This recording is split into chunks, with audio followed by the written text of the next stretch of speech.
Dinipensahan ng controversial na makeup artist na si Justin Soriano, si Miss Universe 2015 Pia Wurtzbach laban sa mga paratang na nagnakaw umano ito ng contacts upang makapasok sa fashion industry. Ang usap-usapan ay nagsimula matapos akusahan si Pia ng isang basher na gumamit ng pandaraya para makakuha ng koneksyon sa mundo ang fashion na agad namang pinabulanan ni Justin.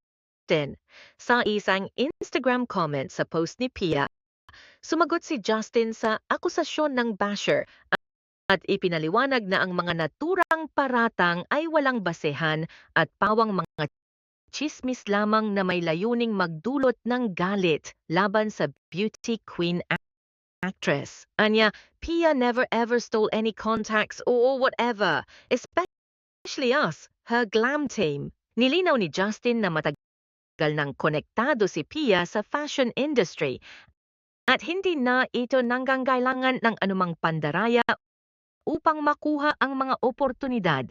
Ipinaalala rin niya na noong mga panahong siya ay reigning Miss Universe pa, nakadalo na si Pia sa mga kilalang fashion shows at naglakad na sa mga runway sa New York.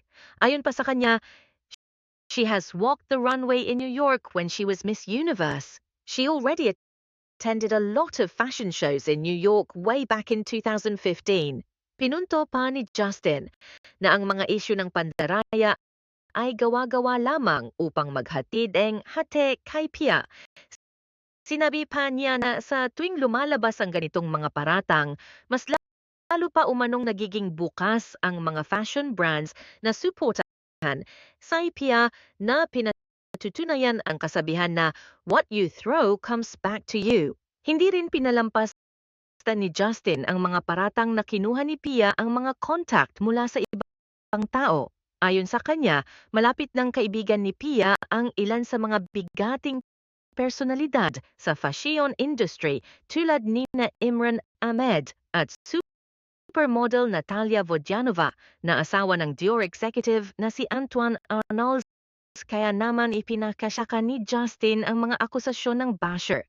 Aniya, so why steal contacts when she is well connected? Bukod pa rito, ipinahayag ni Justin na matagal na niyang ipinagtatanggol si Pia laban sa mga ganitong uri ng chismis. Inilarawan niya ang sarili bilang isang Pia warrior at binanggit na halos isang taon nang umiikot ang ganitong issue. Ngunit walang sapat na ebidensya na magpapatunay dito. Idinagdag pa niya na ang ganitong uri ng bashing ay bahagi na ng buhay, ngunit umaasa siya na ang karma ay hindi bumalik upang guluhin ang mga pamilya ng mga taong nagpapakalat ng maling impormasyon.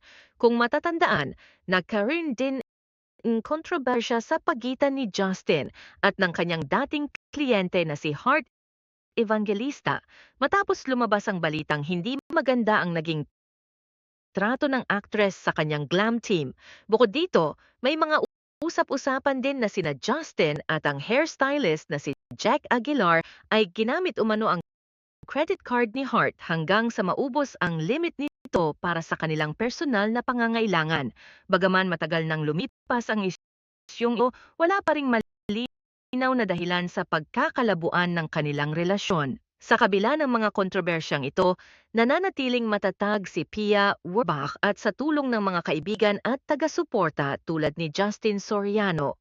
Patuloy niyang pinatutunayan na ang mga chismis ay hindi makakapigil sa kanyang tagumpay at magandang reputasyon sa industriya ng fashion at showbiz.